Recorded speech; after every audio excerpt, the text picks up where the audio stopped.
بسم اللہ الرحمن الرحیم۔ سیرت النبی اور ہماری زندگی، پارٹ نمبر 1۔ الحمدللہ نحمدہ ونستعینہ ونستغفرہ ونؤمن بہ ونتوکل علیہ ونعوذ باللہ من شرور انفسنا ومن سیئات اعمالنا، من یہدہ اللہ فلا مضل لہ ومن یضللہ فلا ہادی لہ، ونشہد ان لا الہ الا اللہ وحدہ لا شریک لہ، ونشہد ان سیدنا ونبینا ومولانا محمدا عبدہ ورسولہ صلی اللہ تعالی علیہ وآلہ واصحابہ وبارک وسلم تسلیما کثیرا کثیرا، اما بعد فاعوذ باللہ من الشیطان الرجیم، بسم اللہ الرحمن الرحیم۔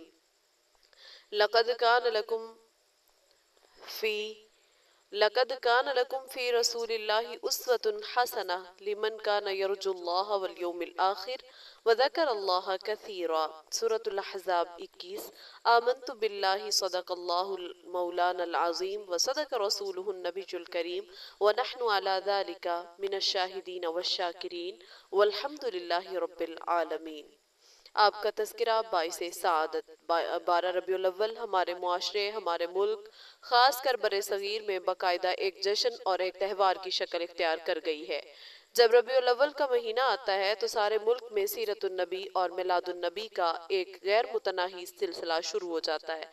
ظاہر ہے کہ حضور نبی صلی اللہ علیہ وآلہ وسلم کا مبارک تذکرہ اتنی بڑی سعادت ہے کہ اس کے برابر کوئی اور سعادت نہیں ہو سکتی، لیکن مشکل یہ ہے کہ ہمارے معاشرے میں آپ کے مبارک تذکرہ کو اس ماہ ربیع الاول کے ساتھ بلکہ صرف 12 ربیع الاول کے ساتھ مخصوص کر دیا گیا ہے۔ یہ کہا جاتا ہے کہ چونکہ 12 ربیع الاول کو حضور پاک صلی اللہ علیہ وآلہ وسلم کی ولادت ہوئی، اس لیے آپ کا یوم ولادت منایا جائے گا اور اس میں آپ کی سیرت اور ولادت کا بیان ہوگا۔ لیکن یہ سب کچھ کرتے وقت ہم یہ بات بھول جاتے ہیں کہ جس ذات اقدس کی سیرت کا یہ بیان ہو رہا ہے اور جس ذات اقدس کی ولادت کا یہ جشن منایا جا رہا ہے، خود اس ذات اقدس کی تعلیم کیا ہے اور اس تعلیم کے اندر اس قسم کا تصور موجود ہے یا نہیں۔ تاریخ انسانیت کا عظیم واقعہ، اس میں کسی مسلمان کو شبہ نہیں ہو سکتا کہ آپ صلی اللہ علیہ وآلہ وسلم کا اس دنیا میں تشریف لانا تاریخ انسانیت کا اتنا عظیم واقعہ ہے کہ اس سے زیادہ عظیم، اس سے زیادہ پرمسرت، اس سے زیادہ مبارک اور مقدس واقعہ اس روئے زمین پر پیش نہیں آیا۔ انسانیت کو نبی صلی اللہ علیہ وآلہ وسلم کی تعلیمات کا نور ملا، آپ کی مقدس شخصیت کی برکات نصیب ہوئی۔ یہ اتنا بڑا واقعہ ہے کہ تاریخ کا کوئی اور واقعہ اتنا بڑا نہیں ہو سکتا، اور اگر اسلام میں کسی کی یوم پیدائش منانے کا کوئی تصور ہوتا تو سرکار دو عالم کی یوم پیدائش سے زیادہ کوئی دن اس بات کا مستحق نہیں تھا کہ اس کو منایا جائے اور اس کو عید قرار دیا جائے۔ لیکن نبوت کے بعد آپ 23 سال اس دنیا میں تشریف فرما رہے اور ہر سال ربیع الاول کا مہینہ آتا تھا، لیکن نہ صرف یہ کہ آپ نے 12 ربیع الاول کو یوم پیدائش نہیں منایا، بلکہ آپ کے کسی صحابی کے حاشیے خیال میں بھی یہ نہیں گزرا کہ چونکہ 12 ربیع الاول آپ کی پیدائش کا دن ہے، اس لیے اس کو کسی خاص طریقے سے منانا چاہیے۔ 12 ربیع الاول اور صحابہ کرام۔ اس کے بعد سرکار دو عالم صلی اللہ علیہ وآلہ وسلم اس دنیا سے تشریف لے گئے اور تقریباً 1.25 لاکھ صحابہ کرام کو اس دنیا میں چھوڑ گئے۔ وہ صحابہ کرام ایسے تھے کہ سرکار دو عالم کی ایک سانس کے بدلے اپنی پوری جان نچھاور کرنے کے لیے تیار تھے۔ آپ کے جانثار، آپ پر فداکار، آپ کے عاشق زار تھے، لیکن کوئی ایک صحابی ایسا نہیں ملے گا جس نے اہتمام کر کے یہ دن منایا ہو، یا اس دن کوئی جلسہ منعقد کیا ہو، یا کوئی جلوس نکالا ہو، یا کوئی چراغاں کیا ہو، یا کوئی جھنڈیاں سجائی ہوں۔ صحابہ کرام نے ایسا کیوں نہیں کیا؟ اس لیے کہ اسلام کوئی رسموں کا دین نہیں ہے، جیسا کہ دوسرے اہل مذاہب ہیں کہ ان کے ہاں چند رسومات ادا کرنے کا نام دین ہے، جب وہ رسمیں ادا کر لیں تو بس پھر چھٹی ہو گئی، بلکہ اسلام عمل کا دین ہے۔ یہ تو جنم روگ ہے۔ یہ پیدائش سے لے کر مرتے دم تک ہر انسان اپنی اصلاح کی فکر میں لگا رہے اور سرکار دو عالم صلی اللہ علیہ وآلہ وسلم کی سنت کی اتباع میں لگا رہے۔ کرسمس کی ابتدا۔ یوم پیدائش منانے کا یہ تصور ہمارے ہاں عیسائیوں سے آیا ہے۔ حضرت عیسیٰ کا یوم پیدائش کرسمس کے نام سے 25 دسمبر کو منایا جاتا ہے۔ تاریخ اٹھا کر دیکھیں گے تو معلوم ہوگا کہ حضرت عیسیٰ کہ آسمان پر اٹھائے جانے کے تقریباً 300 سال تک حضرت عیسیٰ کے یوم پیدائش منانے کا کوئی تصور نہیں تھا۔ آپ کے حواریجین اور صحابہ میں سے کسی نے یہ دن نہیں منایا۔ 300 سال کے بعد کچھ لوگوں نے یہ بدعت شروع کر دی اور یہ کہا کہ ہم حضرت عیسیٰ کا یوم پیدائش منائیں گے۔ اس وقت بھی جو لوگ دین عیسوی پر پوری طرح عمل پیرا تھے انہوں نے ان سے کہا کہ تم نے یہ سلسلہ کیوں شروع کیا؟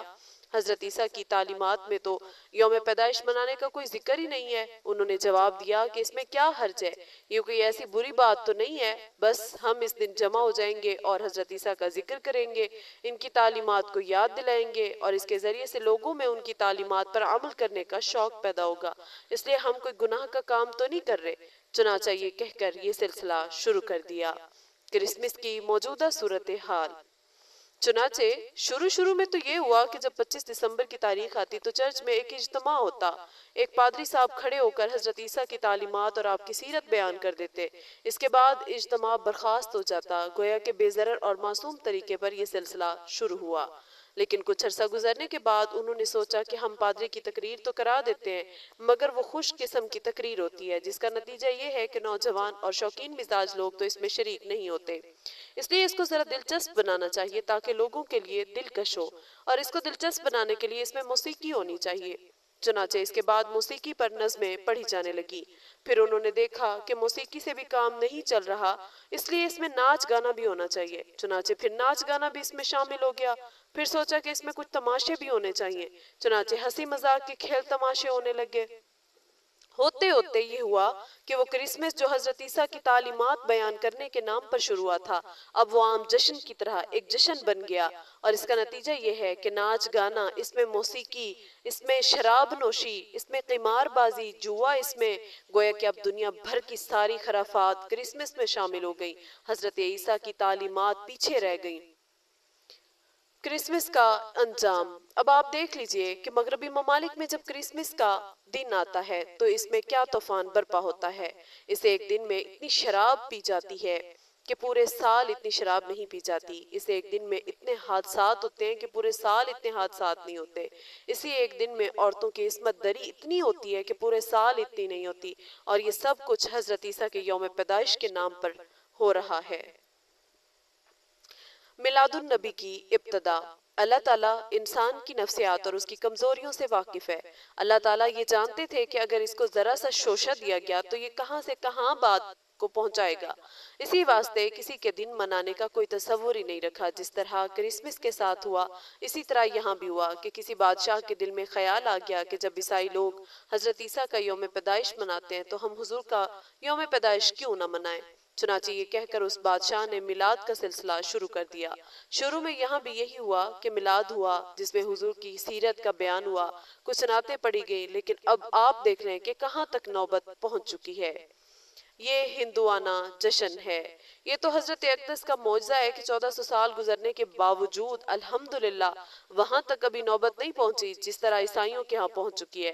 لیکن اب بھی دیکھ لو کہ سڑکوں پر کیا ہو رہا ہے، کس طرح روضہ اقدس کی شبیہیں کھڑی کی ہوئی ہیں، کس طرح کعبہ شریف کی شبیہیں کھڑی کی ہوئی ہیں، کس طرح لوگ اس کے ارد گرد طواف کر رہے ہیں، کس طرح اس کے چاروں طرف ریکارڈنگ ہو رہی ہے، کس طرح چراغاں کیا جا رہا ہے، کس طرح جھنڈیاں سجائی جا رہی ہیں۔ معاذ اللہ، ایسا معلوم ہو رہا ہے کہ یہ سرکار دو عالم کی سیرت طیبہ کا کوئی جشن نہیں ہے، بلکہ جیسے ہندوؤں اور عیسائیوں کے عام جشن ہوتے ہیں اسی طرح کا کوئی جشن ہے، اور رفتہ رفتہ ساری خرابیاں اس میں جمع ہو رہی ہیں۔ یہ اسلام کا طریقہ نہیں۔ سب سے بڑی خرابی یہ ہے کہ یہ سب کچھ دین کے نام پر ہو رہا ہے، اور یہ سب کچھ حضور صلی اللہ علیہ وآلہ وسلم کے مقدس نام پر ہو رہا ہے، اور سب کچھ یہ سوچ کر ہو رہا ہے کہ یہ بڑے اجر و ثواب کا کام ہے، اور یہ خیال کر رہے ہیں کہ آج 12 ربیع الاول کو چراغاں کر کے، اپنی عمارتوں کو روشن کر کے، اپنے راستوں کو سجا کر ہم نے حضور کے ساتھ محبت کا حق ادا کر دیا۔ اور اگر ان سے پوچھا جائے کہ آپ دین پر عمل نہیں کرتے تو جواب دیتے ہیں کہ ہمارے ہاں تو میلاد ہوتا ہے، ہمارے ہاں تو حضور کی پیدائش کا دن چراغاں ہوتا ہے، اسی طرح دین کا حق ادا ہو رہا ہے، حالانکہ یہ طریقہ اسلام کا طریقہ نہیں ہے۔ اور اگر اس طریقے سے اس میں خیر و برکت ہوتی تو ابو بکر و صدیق، فاروق اعظم، عثمان غنی، علی المرتضیٰ اس سے چونکنے والے نہیں تھے۔ بنیے سے سیانہ 100 باولا۔ میرے والد حضرت مفتی محمد شفیع صاحب قدس سرہ ہندی زبان کی ایک مثل اور کہاوت سنایا کرتے تھے۔ ان کے ہاں یہ کہاوت بہت مشہور ہے کہ بنیے سے سیانہ سو باولا، یعنی اگر کوئی شخص یہ دعویٰ کرے کہ میں تجارت میں بنیے سے زیادہ سیانہ اور ہوشیار ہوں اور اس سے زیادہ تجارت جانتا ہوں تو وہ باولا اور پاگل ہے، اور اسے زیادہ تجارت جانتا ہوں تو وہ باولا اور پاگل ہے، اس لیے کہ حقیقت میں تجارت کے اندر کوئی شخص بنیے سے زیادہ سیانہ نہیں ہو سکتا۔ یہ کہاوت سنانے کے بعد حضرت والد صاحب فرماتے کہ جو شخص یہ دعویٰ کرے کہ میں صحابہ کرام سے زیادہ حضور صلی اللہ علیہ وآلہ وسلم کا عاشق ہوں اور صحابہ کرام سے زیادہ محبت رکھنے والا ہوں، وہ حقیقت میں پاگل ہے، بے وقوف اور احمق ہے، اس لیے کہ صحابہ کرام سے بڑا عاشق اور محب کوئی نہیں ہو سکتا۔